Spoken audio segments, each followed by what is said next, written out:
Hey everyone, Andrew Piper here with Great Expectations Realty, and today is Monday, which means it's time for What's Up Ocala. Oh my goodness, have you ever seen such an embarrassment? So Friday I was on a live call and on YouTube, and I was having a great old time just chit-chatting about how we were going to have some really harsh weather, and it was, thunderstorms, and how we always laugh at like new people that come to the area because, it's like all these crazy thunderstorms, but nothing really happens, but it still looks really scary. We had a tornado hit Ocala within hours of me laughing about weather not really affecting Ocala. What are the chances of that happening? Okay. So embarrassing. So incredibly embarrassing. Thankfully, despite the fact that a tornado literally touched down in the middle of town, there wasn't all that much damage. A lot of trees, definitely a lot of trees came down. And a few properties were definitely damaged, but literally you could count on one hand how many, houses were really, really catastrophically hurt. Thankfully, a large portion of the houses that we have here are concrete block.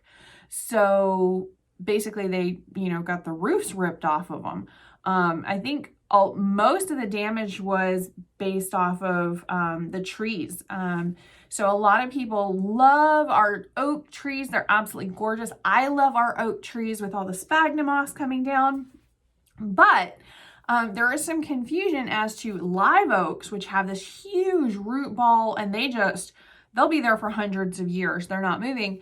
And water oak are literally hollowed out and filled with water. And when you get a lot of water on the trees themselves and a very small root ball, even though they're huge, beautiful oak trees, they're going to come down. Either limbs are going to come down or the entire tree itself will just rip right off, because again, that root ball based off the size of the tree is not that big.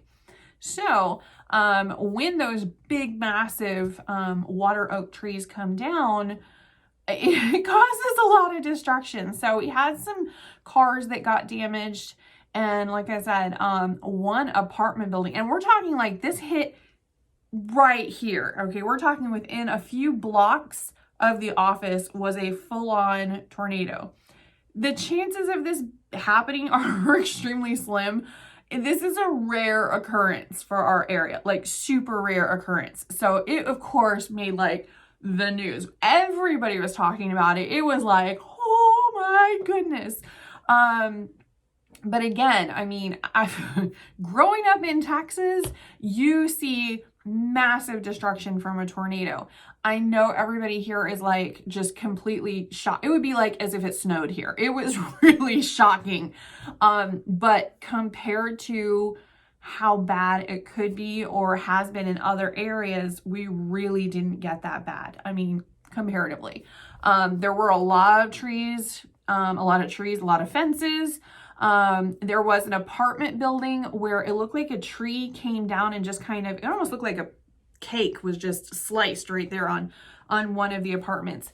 As far as I know, there is absolutely no loss of life, which I'm extremely thrilled with, that, despite a tornado touching down right in Ocala, nobody died. I'm sure there were injuries, but no loss of life, which is awesome. Even the homes that were really, basically destroyed. You can't really have a house without a roof. Like the roof was like, and it wasn't like it lifted off and, decided to go elsewhere. It was the roof basically got sliced off because of a tree. So, these big, huge trees right by a house can be very destructive. I know there was at least one mobile home that was completely destroyed. So, yeah, but I can literally count how many houses were really, really damaged. So, I know it sounds awful because there was a lot of damage done, but we really got off easy, honestly. And I really do. I feel so bad for the families that are affected. I know there was a whole slew of people that were like, we need rentals like now because we were in an apartment and now we got to move like no notice. It was just kind of crazy. So my heart really goes out to them. We're trying to scurry to find something for them to rent. Everybody's trying and everybody's helping. The community is really coming together to do that. But yeah, it was crazy to have that. I mean, there's actually a picture of a tornado in Ocala. That is bizarre. It really would not have surprised me more if it had started snowing. Like it just weird, very weird. So anyway, but that it was just shocking. We knew we were going to get some bad storms. That's why I was talking about it on Friday, is we knew that some bad storms were coming in on Saturday because we had some super hot days. It was like 96 or something like that for March, is bizarre. But then we also had a cold front coming in, and when that smacks together, you're going to have issues. So then we had some super cold weather. It was very strange weather, but yeah, we actually had a tornado. Very crazy. But the pickup and the cleanup and everything was almost instantaneous. I think there was a animal clinic on 200, that's been there like forever. That was damaged. And the Sam's Club, apparently the roof lifted up. Did you know that they have like an insulation in there of styrofoam, like big chunks of styrofoam? Well, one of these metal roofs from these industrial, everybody said Sam's Club, but I don't know if it was just in the direction of Sam's Club or what, but there was like over 100 of these big rectangle chunks of construction grade styrofoam everywhere. It looked like it had snowed. It was everywhere because they not only had the big old pieces, but also they got obliterated. So there was literally just white chunks of styrofoam everywhere. And people from a few miles away were finding these things in their yard. It was like, what is this? And it was because it got caught up in the storm and then chucked. So craziness. I'm sure you're seeing pictures of all of the mayhem, of course. But yeah, that was like the big thing to happen over here. And it really was. It was shocking. It was absolutely shocking to all of us. So yeah, at first everybody was saying, oh, it wasn't a tornado. It was just really high winds, or they had it calling something else. No, it was a tornado went through. They actually show the line of Ocala. And what was weird was it hit Denellen either first or second. I'm not sure, but Denellen got hit too.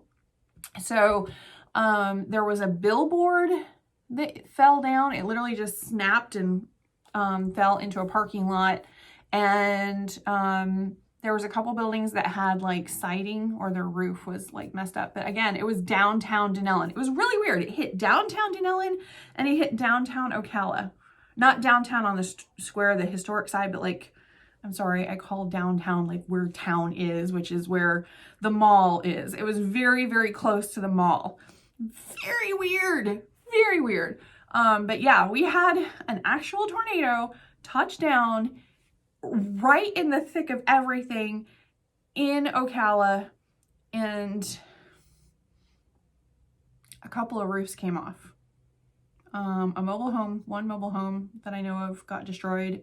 A lot of trees came down, but it was mostly in fields, and it definitely took off like the fencing around that. But I don't know. It was crazy. It really, I mean, compared to what you see in like Oklahoma or Texas and stuff, when they get tornadoes, we got off lucky.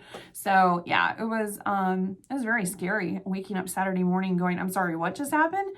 And I felt so bad because I was like laughing about how people always think the storms are really, really bad, and they're really not. How quickly do I want to eat my words? Anyway, okay, so I'm sure you're seeing lots of stuff about that, but that was like the really big, huge news.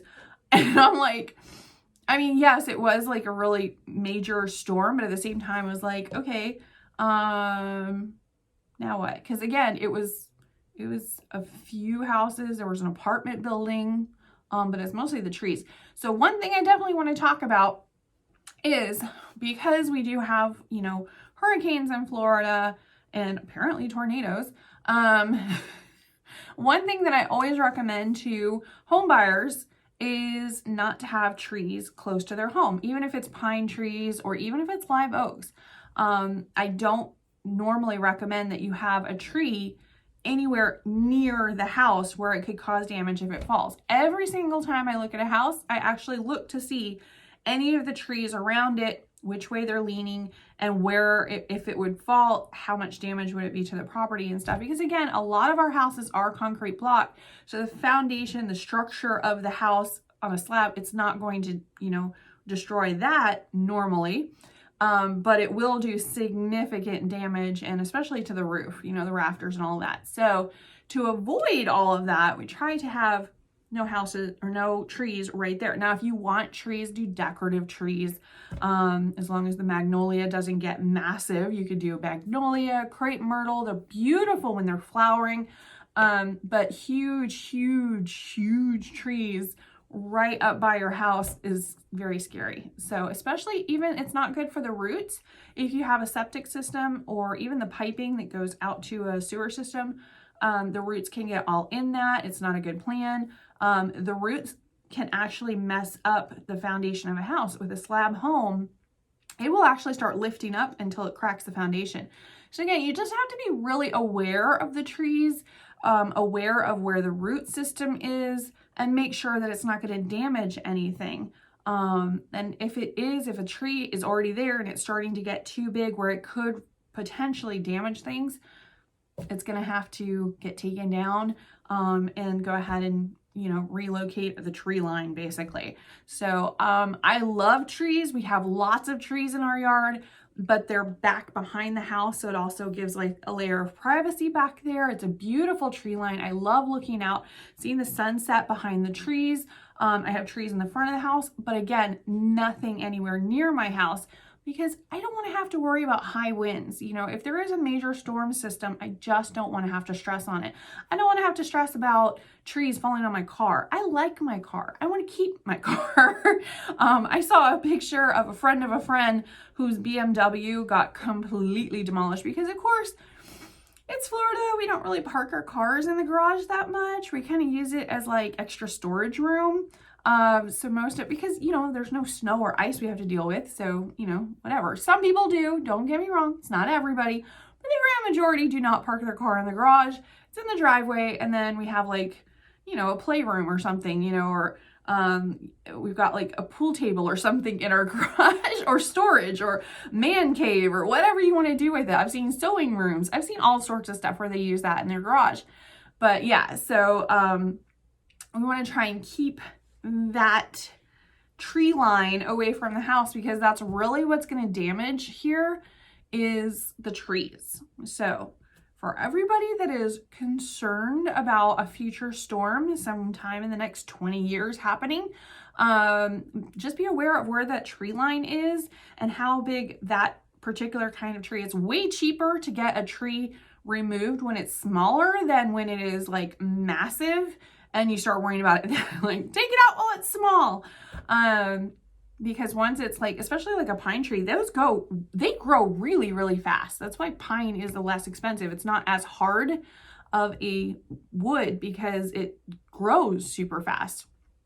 So if you do have like a big old huge pine tree or oak tree or something like that, just be aware of, okay, if that fell in the worst possible location ever, where would it fall and how much damage are we talking? I know that sounds like a really weird thing to look at, but I've seen so much over the years that that's really what I look at when I'm living in a home. Bizarre, right? But it's true. I've seen so much. So I just want to, let that out there, because a lot of the damage that was done in Ocala was primarily from trees falling. So keep that in mind. All right, let's go ahead and talk about the crazy stuff that's happening as far as the market. Foreclosures. Man, I have like no good news right now. Do we not need like good news? Good grief. Foreclosure rates are low and they're inching their way back up to normal. So they're still low, but they are creeping up back to a normal line. So that even though there are a lot of foreclosures coming, there's still not even a normal amount of foreclosures, if that makes sense. So it really doesn't have, everybody was saying, oh my goodness, you know, what are we going to do as far as all the foreclosures that are delayed? They're all going to hit the market at the same time, post-pandemic, and then it's going to have this huge impact on the market. We're just not seeing that.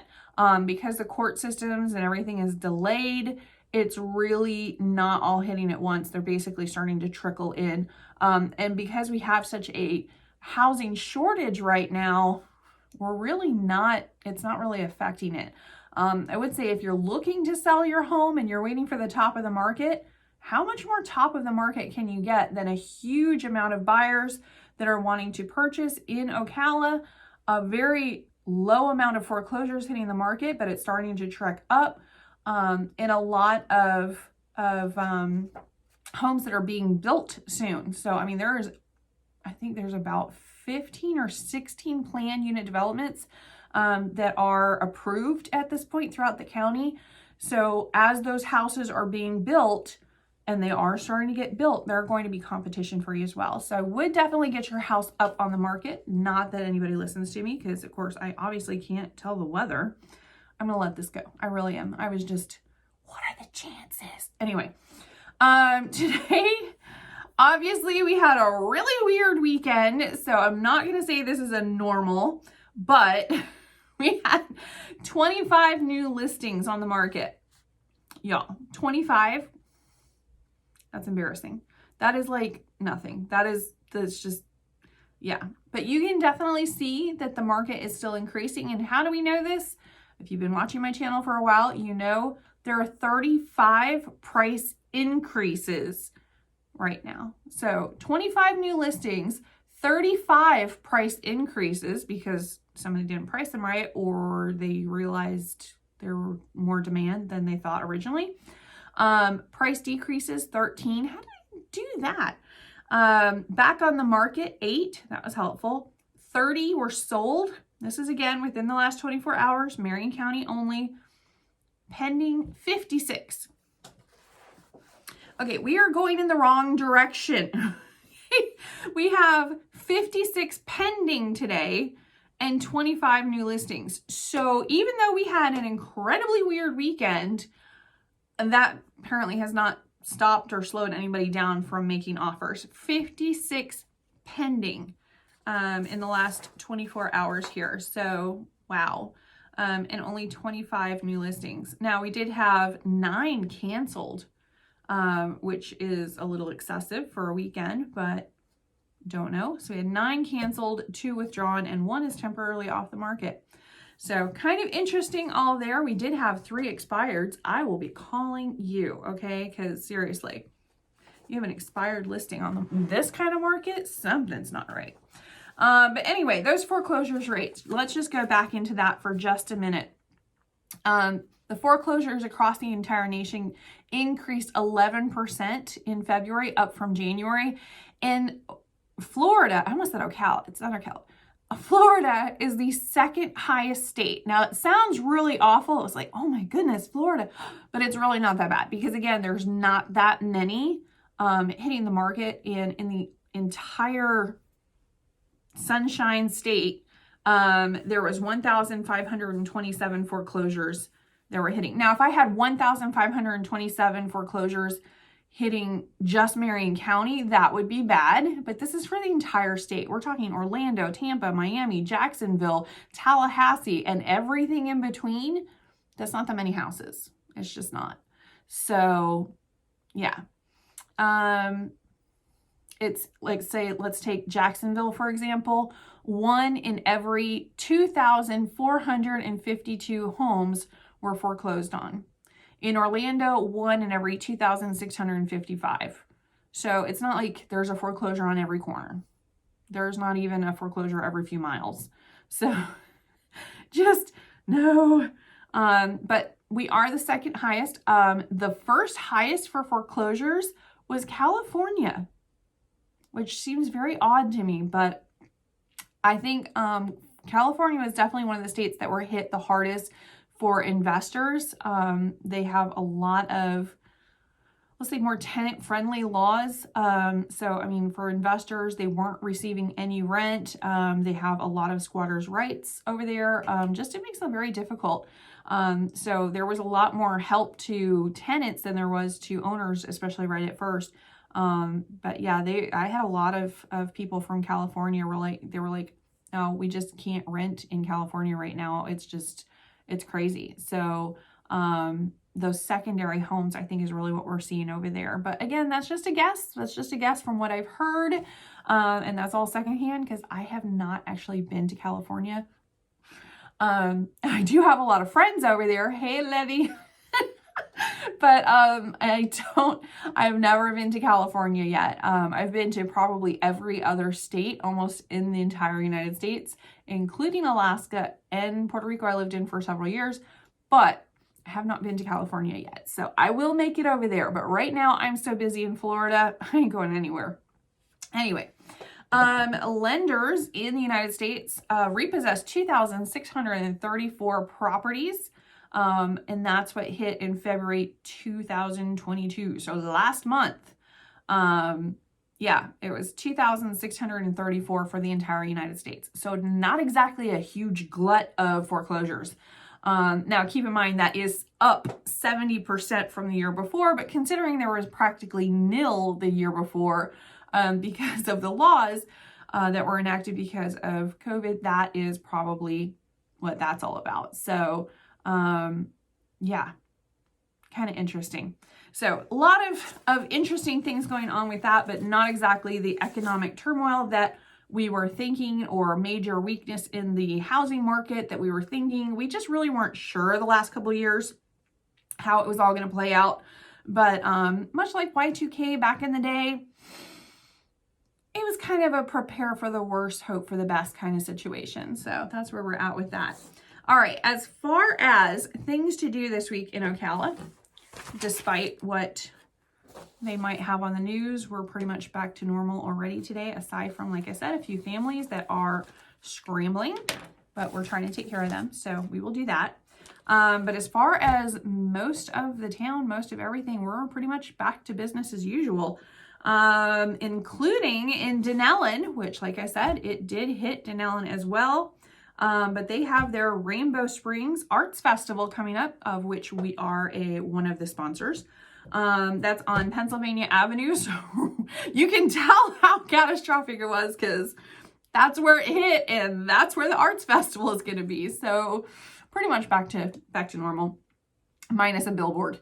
But that is going to be this Saturday and Sunday right on Pennsylvania Avenue. It should be absolutely gorgeous weather for that. So definitely come out and check out the arts and crafts that are going on. All of the splash pads in the county are open as of March 12th. So really excited about that. I know Lexi's a little bit old for splash pads, but I still think they're lots of fun. And I love that they're all over the place. They have them in Marion Oaks. They have one downtown. If you go to downtown on the square, they have it right there at Citizen Circle. But yeah, there's this huge just splash pad and you hit the button and all of a sudden there's just water everywhere and kids just go absolutely nuts. It's awesome fun. FAST is opening. It's the Florida Aquatic and Swim and Training Center. That is opening as of, let's see, not this weekend, next weekend. That's March 26th is its grand opening. It is so exciting. Now keep in mind, this is this massive indoor pool with arena. So I mean, literally, they could probably have the Olympic trials there. I mean, it is huge. And I think it's seating for like 2,000. I'll know more. Trust me, I'm getting a video. All right. So outside they have another pool, and then they also have a splash pad, which is really cool. So that was one of the worst things with my daughter. She was on the swim team, and we would go to these facilities. Well, all of these younger siblings to the kids that were competing, and we're talking like teenagers on down, were competing hardcore. And the other kids, their siblings and stuff, would get so bored. And, you know, of course, kids get bored, they get in trouble. So So to have this splash pad for the other kids I thought that was a really loving gesture to share with the whole family so that they can all just enjoy that. Maybe they're not old enough to get into swim or compete, or maybe they're just on a different day that they would be competing or whatever.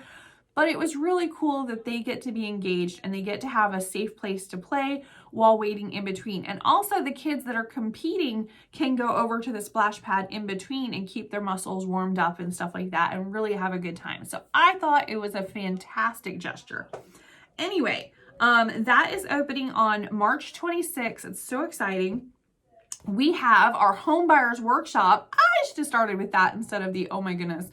But we have our home buyers workshop this Wednesday from 5 p.m. to 7 p.m. So what we do is every month we do a home buyers workshop. It's right here in the office. Dinner is provided, so you can bring your whole family down and have some pizza. It's really mellow. It's just kind of a lunch and learn type thing. We have a lender here to answer any of your questions in regards to getting a home mortgage. And then they actually will work with you, figure out what's the best avenue. We talk about the steps to home ownership, and I literally walk your hand through the process and go over it. So I'll be here, some of my agents will be here, a lender will be here, some pizza will be here. It's a fun time. That is this Wednesday. From 5 p.m. to 7 p.m. You don't have to be here right at 5. It's kind of a drop-in time. So whenever you want to stop in, we're all here. And if nobody shows up, we can just sit down and town gossip and chit chat. That's cool too. Anyway, so that is happening on this Wednesday from 5 p.m. to 7 p.m. Did I go over everything? One last thing. Oh my goodness, I've got so much stuff. A lot of this stuff was because of the radio show that we're doing, which is actually starting to be pretty good. There is a huge difference between doing this and doing the radio program. Just to let you know, I didn't think there would be that much difference. I thought I could just go ahead and strip the audio for this, go ahead and play it. No, that is not the way it works out. And everybody that's done radio shows can just go ahead and laugh at my idiocy right now. But yeah, it's timed. You have to be very specific. You have to be a lot more polished, which was a struggle for me. But yeah, it seems to be going, it took me a little time to get where I needed to be for that type of thing, and now it seems to be going really well. So yeah, we now actually have more of a voice in the community that's local. So we're having a lot of fun with that. Next show is going to be Sharni, and then after that we're going to be talking about property management. And of course, I share this show with you as well. We upload it into our podcast, which is available anywhere. You can get it on Spotify, which is just Great Expectations Realty. So we go ahead and rip that so everybody can enjoy the radio show, even if you aren't able to pick up the station and if you are not local and you just want to listen to it. So it's on Spotify every week. In fact, you probably get it early. Don't tell. All right. Anyway. So February, the statistics from last month, I know we're going into statistics. We have fun, we go into statistics, and then we have fun again. That's the show. It's okay. Let's see. Active listings. Now, keep in mind, this is not just Marion County. I wish I could get this for just Marion County, but it's not. This is basically all of Central Florida, going all the way down to Tampa, Orlando. It's basically all of that area. And it's even starting to include Gainesville now, which is interesting. So they have joined our MLS. So this is based off of all of our MLS system, which is Stellar, which is local. It's basically Central Florida would be the best way to explain it. All right. So we have for active listings, 14,568. Okay. So we are down 38% from the year before. That's not good. That's almost 40%. That's not good. We need some more listings on the market, y'all. That's active listings. Pending sales, 21,498. That's actually down 10% from February of last year, and then down 2% even from January. And I honestly think we would have a lot more sales if we had a lot more listings. But again, 25 houses on the market. Even if we sold all of them, that's really not going to, that's not going to do anything. So we will sell all of them.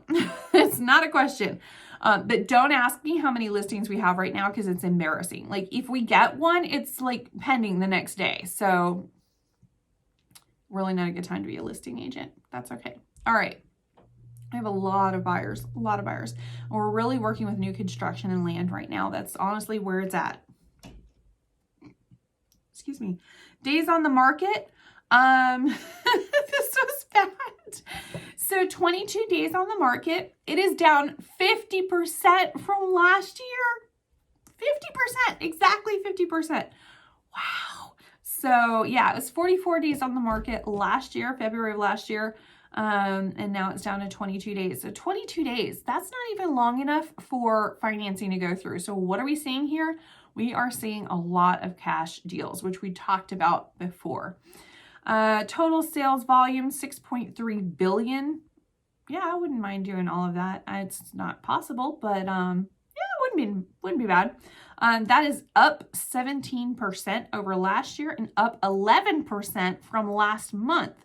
So talking about January, the average sales price. Now, again, this is between, the whole of Central Florida. This is Gainesville. This is Orlando. This is Tampa. But the average sales price for Central Florida is at $414,127.